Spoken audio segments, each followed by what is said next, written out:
बिस्मिल्लाहिर्रहमानिर्रहीम। अक्सर लोग मुझसे सवाल पूछते हैं कि जो घर है वो ईंटों की मदद से बनाएं या ब्लॉक्स की मदद से बनाएं। तो मैं एक मकान में खड़ा हूँ, जो मकान पूरे का पूरा जो है वो ब्लॉक्स की मदद से बना हुआ है। तो इसमें ये हाल जो है इसका तकरीबन इसका साइज़ जो है वो तकरीबन 16 फुट बाई 24 या 26 फीट है। और इसके जो कमरे हैं इनका साइज़ तकरीबन 14 बाई 16 और 14 बाई 17 या 18 फुट है। और इसका जो ड्राइंग रूम है उसका जो साइज़ है वो 16 बाई 22 फीट है। ये सामने ड्राइंग रूम है, 16 बाई 22 फीट है। और इसका ये जो साथ अटैच बेडरूम है इसका साइज़ है ये भी तकरीबन 16 फीट बाई 16 फीट है। तो अगर मैं इसी हाल की बात करूँ, ये तो जो साइज़ है 16 बाई 26 का या 16 बाई 24 का, ये बड़े स्पैन में आ जाता है।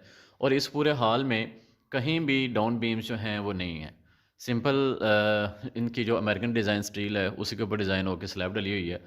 कहीं भी बिल्डिंग में असिसी कॉलम्स हैं वो प्रोवाइड नहीं है प्रॉपर। सिर्फ इसी हाल के जो कॉर्नर्स हैं इन्हीं के में 4 कॉलम्स आ रहे हैं।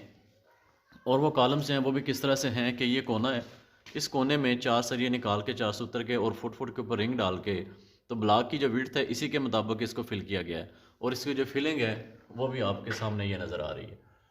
तो इसकी जो विड्थ है कॉलम की जो दिया भी गया है पर इसमें, तो ये कॉलम की हमारे पास जो ब्लॉक है इसकी विड्थ है ये ऑलमोस्ट 6 इंचज़ का ब्लॉक है।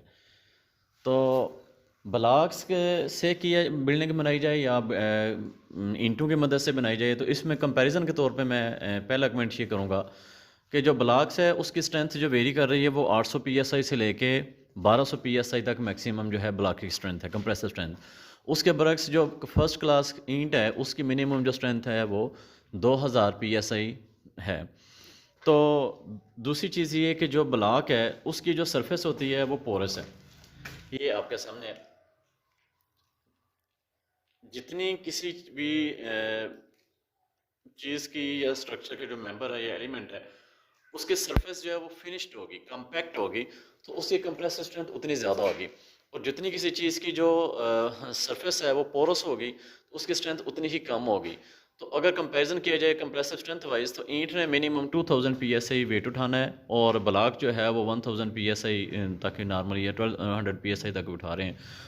और ये जो बिल्डिंग बनी हुई है सारी ब्लॉक से बनी हुई है और जितने भी इस ब्लॉक्स इस बिल्डिंग में लगे हुए हैं, मेरा नहीं ख्याल कि ये 1000 psi से ज़्यादा स्ट्रेंथ के हों। और जितने भी ब्लॉक्स लोकली मार्केट में अवेलेबल हैं, ये मेरा ख्याल है, मेरा अपना जो एक पॉइंट ऑफ व्यू है कि सारे के सारे इसी कैटेगरी में 1000 psi जो कंप्रेसर स्ट्रेंथ है इसी में ही फॉल कर रहे हैं। तो सेकंड थिंग ये है इसमें कि जो ईंट का और ब्लॉक का अगर कंपैरिजन किया जाए, तो ब्लॉक्स की जहाँ भी बिल्डिंग्स बनती हैं नॉर्मली ये कि इसकी आउटसाइड जो वाल है थर्मल इंसुलेशन है, कोएफिशिएंट ऑफ थर्मल एक्सपेंशन या है हीट अब्जॉर्प्शन जो है वो बहुत ज़्यादा है एज़ कम्पेयर टू ब्रिक्स। इसके बाद मुकाबले में जो ईंटें हैं उनकी जो हीट इंसुलेशन है वो बहुत अच्छी है, उसमें वहाँ कमरे के अंदर गर्मी जो है वो कम ट्रांसफ़र होती है एज़ कम्पेयर टू ब्लॉक्स। तीसरी चीज़ ये है कि जहाँ ब्लॉक का डायरेक्ट बारिश के साथ वास्ता पड़ता है, कांटेक्ट होता है मुसलसल, जहाँ पे बारिश हो रही है, तो जो ब्लॉक्स है उसमें से नमी जो है वो अक्रॉस दी वाल वो ट्रांसफ़र होती है, तो पेंट और सारे मामला जो है वो डिस्टर्ब होते हैं। ईंटों के केस में निस्बतन ये चीज़ जो है वो बहुत कम है, ना होने के बराबर है। शाज़ो नज़रिया यहाँ पे सेकंड क्लास ब्रिक्स यूज़ हो रही हैं, वहीं पे ये इशू ज़्यादा आते हैं।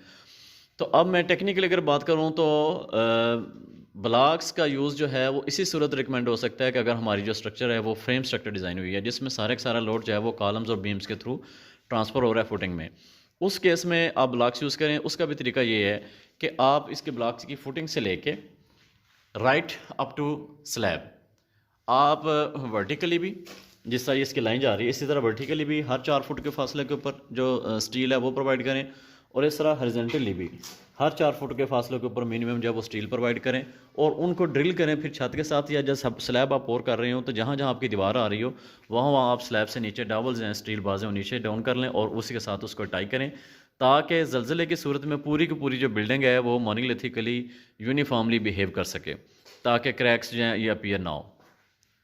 दूसरी चीज़ ये है कि अगर इतना बड़ा स्पैन है ये जिसका ये हाल है, तो किसी सूरत ये रिस्क ना लें कि आप डायरेक्ट के ऊपर ब्लॉक्स के ऊपर जो है वो पूरी पूरी बिल्डिंग जो है वो डिज़ाइन करके या कंस्ट्रक्शन कर रहे हैं। तो ब्लॉक्स अगर इस तरह से यूज़ करने हैं जिस तरह से बिल्डिंग में यूज़ हो रही है, तो हरगिज़ ये रिस्क ना लें, अपनी जो जमा ज़िंदगी भर की जमा पूंजी है उसको ज़ाया ना करें। ज़िंदगी में मकान एक बार ही बनते हैं, बार बार कोई नहीं बनते। तो ईंटों के से ही घर बनाएं। हमारा जो एरिया है इसमें मैं तो यही रिकमेंड करता हूँ कि आप ईंटों से ही घर बनाएं। ब्लॉक्स के साथ अगर बनाने हैं तो फ्रेम स्ट्रक्चर बनाएं। फ्रेम स्ट्रक्चर बनाने के बाद फिर आप उसके ऊपर पार्टीशन वाल के तौर पे जो ब्लॉक्स हैं वो यूज़ कर सकते हैं। जज़ाकल्लाह।